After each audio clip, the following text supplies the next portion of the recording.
वैसे तो हम मार्केट्स में जोन प्लॉट करते हैं, उनमें लेवल्स लगाते हैं, प्रोबेबिलिटी चेक करते हैं, काफ़ी बैक टेस्टिंग करते हैं, बट आजकल मार्केट्स में कुछ ट्रैपिंग ज़्यादा हो रही है और ये आपने भी बहुत बार देखा होगा, राइट। तो हमको थोड़ा सा एक अलग एक्स्ट्रा कन्फर्मेशंस चाहिए, कुछ कैलकुलेशंस चाहिए, एंड मार्केट्स में प्रोबेबिलिटी एरियाज़ पर सेंटिमेंट्स आइडेंटिफाई करने हमें आने चाहिए, तभी हम इस मार्केट में as a price action trader काम कर सकते हैं, ठीक है।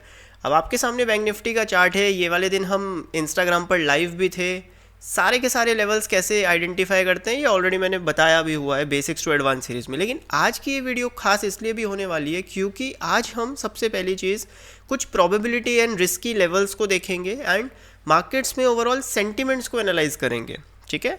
तो hello everyone, this is Shubh, welcome back to trading Gapshap and ये बेसिक्स टू एडवांस सीरीज़ की वीडियो नंबर 62 है। देखिए क्या होता है ना, हमारे पास हमेशा कुछ जोन्स होते हैं। फॉर एग्जांपल अगर हम यहाँ पे देखेंगे तो कुछ रेजिस्टेंस के आसपास सेलिंग जोन होंगे, कुछ बाइंग जोन होंगे, कुछ मिड लेवल के आसपास हमारे इंटरनल जोन्स होंगे। जैसे यहाँ पे देखेंगे तो ये रेजिस्टेंस एरिया है, राइट। यहाँ पे ये सपोर्ट एरिया है। इस दिन जब हम लाइव थे तो 52,400 का लेवल क्यों इंपॉर्टेंट है, मार्केट ने एग्जैक्ट यहीं पे क्यों रिस्पेक्ट किया, उसके बाद 52,200 क्यों रिस्पेक्ट हुआ, ये सब इंटरनल लेवल्स है मार्केट्स के, ठीक है। ये हमें सेंटीमेंट्स समझ में आएगा तो हमें ये लेवल्स भी समझ में आ जाएंगे, राइट। लेकिन आज देखिए क्या हुआ, आज बहुत बड़ा गैप अप किया मार्केट्स ने, बट उसके बाद भी हम अपने लेवल्स के ऊपर बिल्कुल एक्यूरेसी से कैसे काम कर सकते हैं, क्योंकि हमारे लेवल्स प्रॉपर है एंड लॉजिकल है, राइट। अभी देखिए सबसे पहली चीज़ आपको वेबसाइट पे आना है, वेबसाइट पे एनालिसिस पेज पे आना है, और एनालिसिस पेज पे risky call, risky put, probability call and probability put, ये सभी लेवल्स आपको मिलते हैं, ठीक है। वेबसाइट है tradinggupshup.com एनालिसिस पेज के अंदर, ठीक है। अब यहाँ पे देखिए मैंने यहाँ पे कुछ मार्क किया हुआ है, ये हमारा प्रोबेबिलिटी कॉल है, ये हमारा रिस्की कॉल है, ये हमारा रिस्की पुट है और ये प्रोबेबिलिटी पुट है, करेक्ट। अभी देखो रिस्की कॉल का मतलब क्या है, यहाँ से मार्केट जंप ले सकते हैं लेकिन ये ट्रेड एक रिस्की ट्रेड रहेगी। यहाँ पे प्रोबेबिलिटी कॉल अपने को मिल रही है, राइट। मार्केट एग्जैक्ट यहीं से क्यों जंप किया, ठीक है। सवाल ये है कि मार्केट देखो यहाँ से जंप क्यों ले रहा है, राइट। अगर हम थोड़ा सा ऊपर जाएंगे, रिस्की पुट की जगह हमको नेगेटिव कुछ नहीं दिखा, लेकिन प्रोबेबिलिटी पुट की जगह मार्केट हमको नेगेटिव होते हुए दिखा है, राइट। अभी देखिए क्या है ना, हमारा क्वेश्चन ये होना चाहिए कि यहाँ से मार्केट क्यों रेजिस्टेंस ले रहा है और सपोर्ट ले रहा है, ठीक है। ये नहीं कि मार्केट्स में हमने 4 लेवल्स आपको दे दिया और आपने ये 4 लेवल्स देखे और कल के दिन जैसे ही मार्केट सपोर्ट पे आया आपने यहाँ पर डिमांड क्रिएट कर दी, ठीक है। जब हम क्वेश्चन करेंगे तभी हम ज़्यादा लर्न करेंगे। अभी देखो मैं आपको यही समझाने वाला हूँ, इन लेवल्स के साथ साथ और एक्स्ट्रा क्या क्या कन्फर्मेशंस थी, ठीक है। अब देखो सबसे पहली चीज़, यहाँ पे लास्ट सेलर का एवरेज एरिया था जो हमने डिस्कस किया था। यहाँ पे मार्केट्स ने सेलर्स के साथ एवरेज किया था, करेक्ट, प्रॉपरली एवरेज हुआ मार्केट्स में, यानी कि अब सेलर्स के पास एडवांटेज है, राइट। सेलिंग प्रेशर एडवांटेज के साथ ऊपर जा रहा है और इन एरियाज़ के आसपास इंस्टाग्राम पे जब हम लाइव थे तो ये कैंडल क्यों इंपॉर्टेंट है उस दिन मैंने डिस्कस करके आपको बताया था, बिकॉज यहाँ पर बायर्स का पॉइंट ऑफ इंटरेस्ट है, ठीक है। तो 52,400 का लेवल सबसे ज़्यादा इंपॉर्टेंट रहेगा मार्केट्स में, 400 एंड 450 के आसपास का ये लेवल था, ठीक है।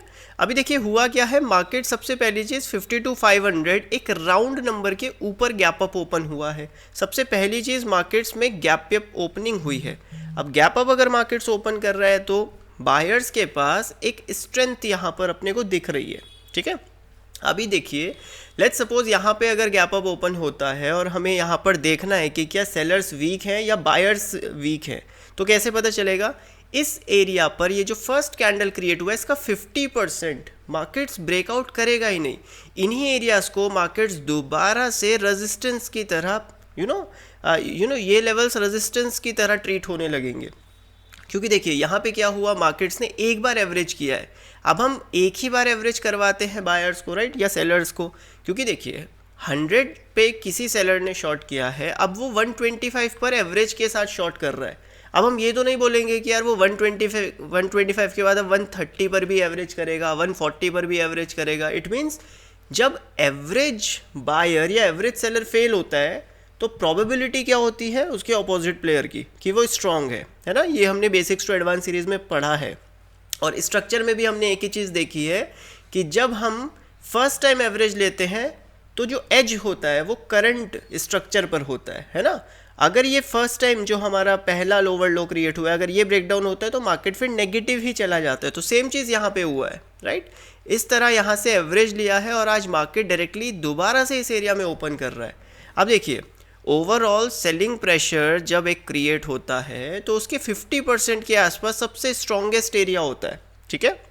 यहाँ पे अगर हम देखेंगे, ये हमारा फर्स्ट लेग ऑफ सेलिंग था, उसके बाद ये हमारा सेकंड लेग ऑफ सेलिंग था, ठीक है। यहाँ पे market sideways to down side के लिए जाएगा, ये हमने डिस्कस किया था, राइट। इंस्टाग्राम पे लाइव अभी भी वो स्ट्रीम है, आप जाके वहाँ पे चेकआउट कर सकते हैं, ठीक है। डिस्क्रिप्शन में आपको लिंक मिल जाएगा इंस्टाग्राम का। ऑलराइट, अब यहाँ पे अपने को देखो क्या देखना है, 50%। अगर हम यहाँ पे जस्ट एक गैन बॉक्स यूज़ करते हैं और हाईएस्ट एरिया एंड यहाँ पे लोएस्ट एरिया हम मार्क करते हैं, तो एग्जैक्टली देखिए कहाँ पे आ रहा है, 52,450, राइट। अब देखो इस एरिया में क्या क्या कन्फर्मेशन है। सबसे पहली चीज़, ये पूरी रैली का 50% के आसपास का कन्फर्मेशन है, पहला पॉइंट आ गया। दूसरा पॉइंट, यहाँ पे बायर्स का पॉइंट ऑफ इंटरेस्ट था, क्यों था वो आप कैलकुलेट कर सकते हो। तीसरा देखिए, ये एक इंटरनल लेवल है मार्केट्स का, राइट। यहाँ पे आप देखोगे ये रेजिस्टेंस लिया, फिर यहाँ से सपोर्ट ले रहा है मार्केट, तो ये पॉइंट ऑफ इंटरेस्ट निकल के आ रहा है, ठीक है। जब आगे जाएंगे दोबारा यहाँ से रेजिस्टेंस लिया है, प्लस एक राउंड लेवल निकल के आ रहा है, राइट। और अभी अभी जो जब मार्केट्स ने फर्स्ट टाइम एवरेज किया तो वो सेलर आज दोबारा से फेल हो रहा है, क्योंकि देखेंगे अगर हम ओपनिंग, तो इस कैंडल से देखिए ऊपर की ओपनिंग है, ठीक है।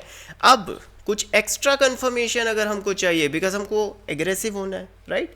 तो कुछ एक्स्ट्रा कंफर्मेशन अगर हमको चाहिए तो हम यहाँ पे आते हैं अपनी वेबसाइट पर, और यहाँ पे हमको risky call, risky put, probability call and probability put देखने को मिलता है। ऐसा नहीं है कि सिर्फ risky call and risky put हम यहाँ पर देखेंगे और यहाँ पर ट्रेड बन जाएगा। देखिए, ऐसे तो रिस्की पुट के आसपास भी मार्केट्स ने रेजिस्टेंस नहीं लिया है, लेकिन यहाँ पे क्या है ना, ये प्रोबेबिलिटी है कि आप इस एरिया में कॉल बाय नहीं कर सकते हैं और आप इस एरिया में पुट बाय नहीं कर सकते हैं। लॉजिकली अगर आपको कोई ट्रेड मिलता है तो इस पूरे जोन में आप कॉल बाय कर सकते हो और इस पूरे जोन में आप पुट बाय कर सकते हो। फॉर एग्जांपल देखो, किसी ने यहाँ पे पुट बाय किया, प्राइस ऊपर गया, लेकिन वापस देखो वो कॉस्ट टू कॉस्ट पे आया, राइट। वापस कॉस्ट टू कॉस्ट पे आया है, तो आपको अपॉर्चुनिटी मिल गई है दोबारा से एग्जिट होने की मार्केट्स में। लेकिन अगर यहाँ पे आप पुट बाय कर लेते तो क्या प्रोबेबिलिटी बनती? यहाँ पे नहीं बनती, राइट। अभी देखो, कल के दिन भी मार्केट यहाँ पे ओपन किया तो obviously risky probability call and risky call यहाँ पे होगा, लेकिन यहाँ से मार्केट्स ने जंप क्यों नहीं किया? इसके लिए आपको प्राइस एक्शन आना ज़रूरी है, राइट। बिकॉज यहाँ पे सेलर्स को कल फर्स्ट टाइम एवरेज मिल रहा है, first retracement, first pull back, first average हमेशा इंपॉर्टेंट होता है ना। सेम चीज़ है, ठीक है। मार्केट्स में भी यही साइकोलॉजी काम करती है और इसी को हम चार्ट्स के सेंटीमेंट्स बोलते हैं कि चार्ट्स के सेंटीमेंट्स कैसे शिफ्ट हो गए। यहाँ पे कल फर्स्ट टाइम सेलर था तो सेलर को एडवांटेज था, दैट्स वाई हम लोअर लेवल्स पे भी नेगेटिव प्रेशर का वेट कर रहे थे। मार्केट्स ने प्रॉपरली नेगेटिव प्रेशर दिया, राइट। लेकिन आज गैप अप होने के बाद हम नेगेटिव नहीं हो सकते, क्योंकि कल जो सेलर्स थे आज वो ट्रैप हो रहे हैं, है ना। आज वो ट्रैप हो रहा है, उनका लेवल ट्रैप हो रहा है। अगर ये सेलर एक्चुअल में पावरफुल है तो मार्केट दोबारा से इस जोन के नीचे जाएगा, ठीक है। और ये जो प्रोबेबिलिटी कॉल का एरिया है, मार्केट इसको एज अ रेजिस्टेंस ट्रीट करेगा। कोई भी लेवल हो मार्केट्स में, कैसी भी कैलकुलेशन से निकला हो, रेजिस्टेंस अगर बन रहा है और प्राइस उसके ऊपर है तो वो एक सपोर्ट की तरह काम करेगा। जैसे यहाँ पे देखिए, रिस्की पुट एक रेजिस्टेंस का जोन है, बट जैसे ही प्राइस इसके ऊपर गया ये एक सपोर्ट की तरह काम करने लगा है मार्केट्स में, राइट। क्योंकि पॉइंट ऑफ इंटरेस्ट निकल के आ जाता है ना इन एरियाज पे, बायर हो चाहे सेलर हो, उनका इंटरेस्ट बनने लगता है पर्टिकुलर एरियाज पे। अभी देखिए, risky call and risky put अगर आपको और ज़्यादा डीपली समझना है तो डिस्कॉर्ड में जाइए। डिस्कॉर्ड में आपको यहाँ पे टीजी एडवांस ओआई डेटा एक सेक्शन मिलेगा, यहाँ पे आप TG_Pro_levels, यहाँ पे आपको एक लिंक मिलेगा, ठीक है। जस्ट इस लिंक को आपको ओपन करना है और आप आ जाएंगे इस पेज पर। यहाँ पे आपको निफ्टी एंड बैंक निफ्टी के, अभी fin Nifty and mid cap update नहीं हुआ है, निफ्टी एंड बैंक निफ्टी के डेली जो भी risky call and risky put के लेवल्स आते हैं वो यहाँ पे आपको देखने के लिए मिल जाएंगे, ठीक है। आपको ये देखना है और यहाँ पे आप देखो जिन भी एरियाज पे रेड है, यानी उस दिन मार्केट्स ने इन लेवल को रिस्पेक्ट नहीं किया है, लेकिन आप देखो रेड कितनी बार है और विदाउट रेड कितनी बार है, ठीक है। तो ये लेवल्स हमेशा मार्केट क्या करता है, नॉट हमेशा but 70% of the time market इनको रिस्पेक्ट करता है, राइट।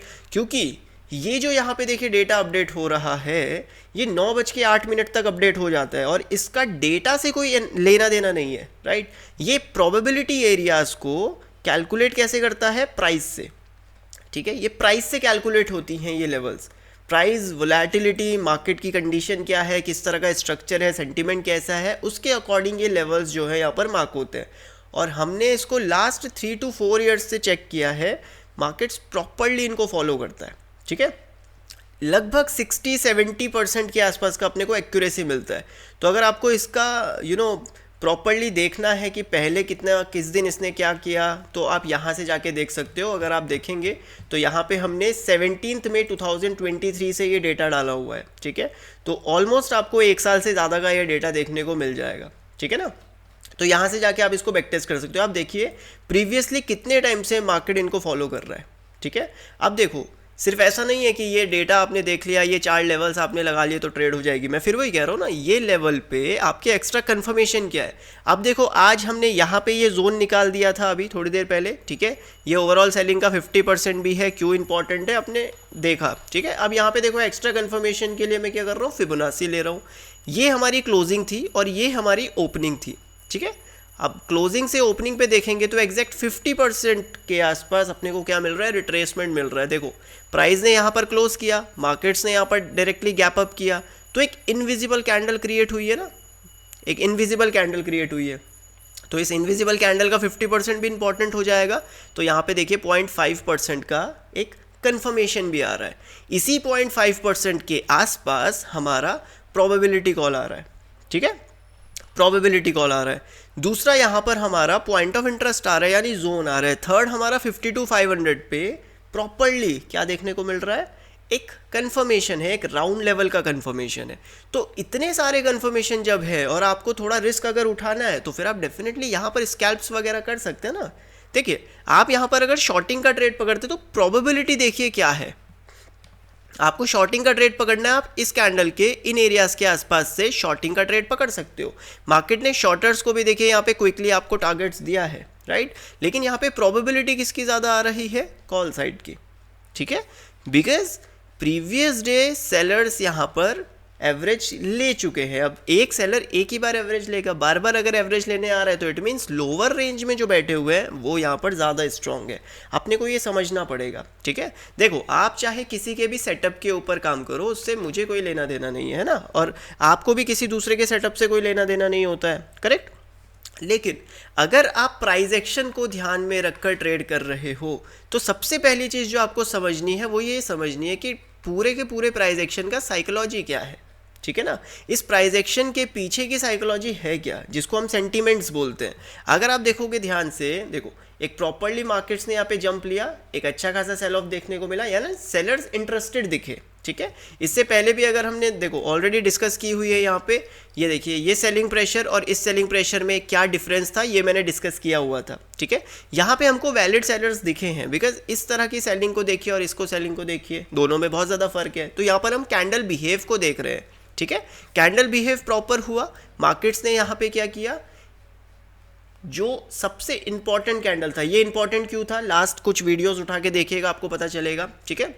इसके 50% के ऊपर मार्केट देखो जा ही नहीं रहा है, करेक्ट। तो क्लियर कट इंडिकेशन है कि इस लेवल पर एक सेलिंग प्रेशर क्रिएट हो रहा है। जब प्रीवियस स्विंग का ब्रेकडाउन हुआ तो ये फर्स्ट पुल बैक लगा मार्केट्स का, ठीक है, और फर्स्ट पुल बैक पे ही मार्केट्स ने एवरेज किया है। अब अगर फर्स्ट पुल बैक पर एक एवरेज हो गया है तो मार्केट्स का जो टारगेट होगा वो क्या होगा, इस स्विंग के नीचे मार्केट को कंटिन्यू करना। लेकिन आज इसी लेवल से गैप अप हुआ है, तो ऑब्वियसली ये जो यहाँ पर एवरेज एरिया पर जो सेलर्स एवरेज करके बैठे थे ये पैनिक करेंगे, ठीक है। आज के दिन मार्केट यहाँ पे फंस गया, लेकिन आज ही के दिन market second leg of buying भी ले सकता था, क्योंकि आज एक्सपायरी था मार्केट्स का, ठीक है। तो हमेशा हमको क्या देखना है ना, ओवरऑल पिक्चर देखना है प्राइस का। इसीलिए हम मल्टी टाइम फ्रेम एनालिसिस करते हैं और 30 मिनट्स पे सबसे पहले हम कैलकुलेट करते हैं चीज़ों को, राइट। और कैलकुलेशन के अकॉर्डिंग देखिए ये 30 मिनट का एक प्रॉपर नेगेटिव कैंडल है और इसी के 50% से आज के दिन अपने को बाइंग मिल रही है। तो क्या देखने को मिला है, हमें 30 मिनट्स पे भी एक इम्पॉर्टेंट कैंडल के 50% के आसपास से जंप देखने को मिला है। इसीलिए multi time frame analysis important होता है, क्योंकि यहाँ पे 52,600 एंड 52,200, ये दोनों क्यों इंपॉर्टेंट थे? बिकॉज ये वन डे कैंडल का 50% था और ये वन डे कैंडल का 50% था, राइट? अब प्राइस देखिए ऊपर ओपन कर रहा है, तो यहाँ पे क्या होगा, ये एक सपोर्ट की तरह मार्केट्स में ट्रीट कर सकते हैं, क्योंकि प्रीवियसली सेलर्स का एवरेज पॉइंट आज कॉम्प्रोमाइज हो रहा है, राइट? देखो मैं बहुत ही सिंपल टर्म्स में आपको समझा रहा हूँ, राइट? अगर अभी भी समझ में नहीं आ रहा है तो फिर आपके बेसिक्स क्लियर नहीं है, तो प्लीज़ पहले बेसिक्स आपको क्लियर करने पड़ेंगे। और ऐसा नहीं है लाइव मार्केट्स में नहीं समझा है, ये जितना भी यहाँ पे हुआ है ये हमने लाइव मार्केट में समझा है, ठीक है? उससे पहले भी हम यूट्यूब पे लाइव थे, वो भी हमने लाइव मार्केट में समझा था। मंडे के दिन हम लाइव थे मार्केट्स में। तो कोशिश ये करनी है आपको कि ओवरऑल पिक्चर समझनी है मार्केट किस हिसाब से है। अगर हम देखिए डेली टाइम फ्रेम पे जाते हैं तो यहाँ पे आपको देखो क्लियर कट एक सिग्नल मिलेगा, और वो क्या देखने को मिल रहा है, एक प्रॉपर बेस क्रिएट हुआ, बेस का ब्रेकआउट हुआ, ब्रेकआउट के 50% से मार्केट्स ने क्या किया, डबल बॉटम बना के ऊपर निकला है, दैट्स इट। अब यहाँ से ये गैप अप करे या फिर लाइव मार्केट में जाए वो मार्केट की मर्जी है, लेकिन यहाँ पे प्रोबेबिलिटी किसकी ज़्यादा है वो हम जानते हैं। और कभी भी प्राइस एक्शन को हम एज अ ऑप्शन बायर की नज़र से देखते ही नहीं है, राइट? हमें ऐसा लगता है कि अगर हम ऑप्शन बायर की नज़र से देखेंगे तो हमें पता रहेगा कि यहाँ से मार्केट्स ऊपर निकलेगा। नहीं, आपको अगर मार्केट देखना है तो सिर्फ प्राइस के टर्म्स में इसको देखिए, राइट? एवरेज एरियाज को कैलकुलेट कीजिए एंड प्राइस के टर्म्स में इसको देखिए। और अगर उसके बाद भी आपको एज अ ऑप्शन बायर या सेलर देखना है तो सबसे पहले as a option seller price को देखिए, ठीक है? उसके बाद बायर का कहीं ना कहीं एग्जिस्टेंस बनता है, क्योंकि हम प्राइस को प्राइस के अकॉर्डिंग ही नहीं देखना चाहते हैं। हमें ये लगता है हम जब भी बाय करें बस मार्केट वहाँ से रॉकेट हो जाए। प्रोबेबिलिटी क्या कहती है? प्रोबेबिलिटी ये कहती है कि जब ओवरऑल मार्केट में चाहे बायर्स हो चाहे सेलर्स हो, ठीक है, मैं यहाँ पर ऑप्शन बायर की बात नहीं कर रहा हूँ, मैं ओवरऑल मार्केट की यानी कि कॉल राइटर्स की एंड पुट राइटर्स की यहाँ पे बात हो रही है, ठीक है? तो अगर कोई भी कॉल राइटर इस लेवल पे बैठा है और आज के दिन एक्सपायरी है और कल 100 रुपये के प्रीमियम से वो 30 रुपीज़ तक लेके आया और आज दोबारा से मार्केट इस एरिया पे ओपन हो रहा है और प्रीमियम 120 पे ओपन कर रहा है, तो ये पैनिक करेगा, बिकॉज आज एक्सपायरी है। सबसे पहली चीज़, आज के दिन एक्सपायरी है मार्केट्स की, राइट? तो जो भी पहला डिप आएगा उसमें वो एग्जिट कर सकते हैं, एक प्रोबेबिलिटी बनती है, और इसी प्रोबेबिलिटी को देखकर हम इन लेवल्स के ऊपर ट्रेड्स करेंगे। फॉर एग्जाम्पल आप कल भी सेम थ्योरी अप्लाई कर सकते थे, लेकिन डेली आप एक ही थ्योरी अप्लाई नहीं कर सकते, क्योंकि यहाँ पे सिनेरियो डिफरेंट था और ये सिनेरियो डिफरेंट था, ठीक है? यहाँ पे पहली बात बहुत बड़ा गैप अप हुआ था, ठीक है, जिसने सेलर्स को यहाँ पे उनके एरियाज को कॉम्प्रोमाइज़ किया। दूसरी चीज़, यहाँ पे कल के दिन भी अगर हम देखें तो गैप अप ठीक ठीक था, राइट? इतना कोई बड़ा गैप अप नहीं था, लेकिन ये पहली बार एवरेज पॉइंट पे आया था, और यहाँ पे एवरेज लेने के बाद एवरेज सेलर फेल हो रहा है, तो इसलिए एडवांटेज बायर के पास जा रहा है। इसी को सेंटीमेंट्स बोलते हैं, ठीक है ना, कि मार्केट्स में कौन ज़्यादा स्ट्रॉन्ग है और कौन ज़्यादा वीक है, ठीक है? देखिए बेसिकली बिहेव क्या होता है कि ये एक रेजिस्टेंस है और यहाँ पे हम रेजिस्टेंस का बिहेव देख रहे हैं या फिर कैंडल्स का बिहेव देख रहे हैं, ठीक है? लेकिन इन लेवल्स पे साइकोलॉजी कैसे पकड़ में आएगी, सेंटिमेंट कैसे पकड़ में आएगा, जब हम ये देख रहे हैं कि एक बार एवरेज हो चुका है, अब सेकंड टाइम मार्केट एवरेज नहीं लेगा। और आप प्रीवियसली इस चार्ट को उठा लीजिए, सेकंड टाइम रेयरली होता है कि मार्केट एवरेज लेगा, ठीक है? एक ही बार एवरेज होता है, उसके बाद मार्केट्स कंटिन्यू निकल जाते हैं, ठीक है ना, फिर कंटिन्यू निकलते हैं, या फिर अगर सेकंड टाइम जाएगा तो ट्रैप करेगा। लेकिन आपको क्या करना है, आपको ट्रैपिंग के बारे में नहीं सोचना है अभी फिलहाल।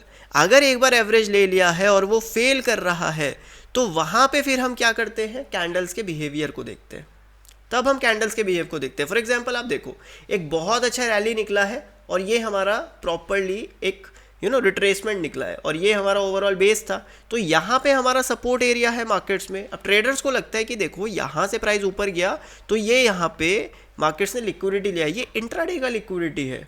मार्केट्स का ओरिजिनल जोन कौन सा है जिसमें मैक्सिमम नंबर ऑफ बायर्स है, ये, तो मार्केट्स आएगा उस एरिया पे। अब यहाँ पे अगर आपको लगता है कि ये तो एवरेज फेल हो रहा है और प्राइस इसके नीचे आ रहा है, अब ये डेफिनेटली यहाँ से नीचे जाएगा, प्रोबेबिलिटी कहती है कि ये डेफिनेटली यहाँ से नीचे जाएगा, बट उसके नीचे एक इंपॉर्टेंट सपोर्ट बैठा है, ठीक है? और यहाँ पे देखिए ओवरऑल गैप डाउन हुआ है। अगर एक्चुअल में यहाँ पर सेलर्स हैं तो होना क्या चाहिए, किसी भी हाल में ये कैंडल को फॉलो थ्रू नहीं मिलना चाहिए, ठीक है? दोबारा से हम क्या कर रहे हैं, देखो इसी जोन को दोबारा से हमने रीगेन कर दिया, ठीक है ना, क्योंकि यहाँ पे चलिए 100 रुपये पे माल उठाया, उसके बाद 80 पे उठा लिया, अब ये 80 से 70 पे जा रहा है, तो आपको लगेगा कि नहीं यहाँ से ये नीचे जा सकते हैं, राइट? मुझे भी देखो ऐसे ही लगा था, ठीक है, मेरा भी स्टॉप लॉस यहाँ पे हिट हुआ है, बट दोबारा से री एंट्री हुआ है। 52,000 का कॉल हमने यहीं पे शॉर्ट किया था, राइट? तो प्रोबेबिलिटी ये कहती है डेफिनेटली, लेकिन लोअर रेंज बड़े टाइम फ्रेम पे अगर जाएंगे तो ये पूरे एरिया में लिक्विडिटी हो सकती है ना, और हमें 30 मिनट्स पे लिक्विडिटी ज़्यादा इंपॉर्टेंट होती है रेदर देन 5 मिनट्स। ये 5 मिनट्स की लिक्विडिटी है, लेकिन ये ओवरऑल मार्केट के 30 मिनट्स की लिक्विडिटी आ रही है। जिस तरह से मार्केट अभी ट्रैपिंग कर रहा है उसमें हमारा सिर्फ एक ही रूल है, और रूल क्या है कि रेजिस्टेंस पे कभी बाय नहीं करना है और सपोर्ट पे कभी सेल नहीं करना है। और अगर हमें ये रूल ब्रेक करना है तो मार्केट का सेंटीमेंट शिफ्ट होना चाहिए, जैसे अभी हुआ है, सेलिंग का सेंटीमेंट से बाइंग के सेंटीमेंट पे शिफ्ट हो गए गैप अप के बाद, ठीक है। तभी हम इस रूल को ब्रेक करेंगे, हम रेजिस्टेंस पे तभी बाय करेंगे और सपोर्ट पे तभी सेल करेंगे। इसीलिए आज के दिन अगर हम यहाँ पे देखें तो हमने यहाँ पे बाय नहीं करने के लिए बोला है, ठीक है। क्योंकि देखिए मैं वैसे भी नहीं बोल रहा हूँ कि आप यहाँ बाय करो या सेल करो, ठीक है। मैं आपको कोई टिप्स दे ही नहीं रहा हूँ, मैं सिर्फ ये बता रहा हूँ प्रोबेबिलिटी कहाँ पे आती है, और ये प्रोबेबिलिटी इस वजह से आ रही है। ये प्रोबेबिलिटी कॉल का मतलब ये बिल्कुल नहीं है कि आप यहाँ पे आए और कॉल बाय कर लिया, जो मैं पहले भी आपको बता रहा हूँ, ठीक है। यहाँ पे आपको प्राइस एक्शन सेंटीमेंट पकड़ना पड़ेगा, राइट। तो होपफुली ये वीडियो में आपको क्लियर हुआ होगा कि क्या हमें देखना है। अभी चार्ट बन गया है इसलिए थोड़ा सा इजी होता है समझाना, लेकिन जब लाइव मार्केट होता है तो आप वहाँ पे जाइएगा इंस्टाग्राम पे, और इस दिन का, ठीक है, ये जो 2 तारीख है, 2 तारीख का लाइव स्ट्रीम ज़रूर देख लीजिएगा, ठीक है। और मंडे के दिन भी हम लोग लाइव थे, उस दिन भी प्राइस एक्शन कैसे बिहेव करेगा ये वाला एरिया, ठीक है ना। इस दिन भी हम लाइव थे और इस दिन भी हम लाइव थे, दोनों लाइव सेशन देख लीजिएगा। ये आपको यूट्यूब पे मिलेगा और ये आपको इंस्टा पे मिलेगा, आराम से समझ में आएगा लाइव मार्केट्स में, ठीक है। आज के दिन भी अगर लाइव होते तो सेम यही कैलकुलेशंस होती और यही लेवल सबसे इंपॉर्टेंट होता, ठीक है। तो होपफुली काफ़ी कुछ सीखने को मिला, और सीखने को मिला हो तो कमेंट ज़रूर करिएगा एंड लाइक ज़रूर करिएगा वीडियो को। Thank you so much guys, मिलते हैं नेक्स्ट वीडियो में, तब तक के लिए ख्याल रखिए अपना, टेक केयर, बाय बाय।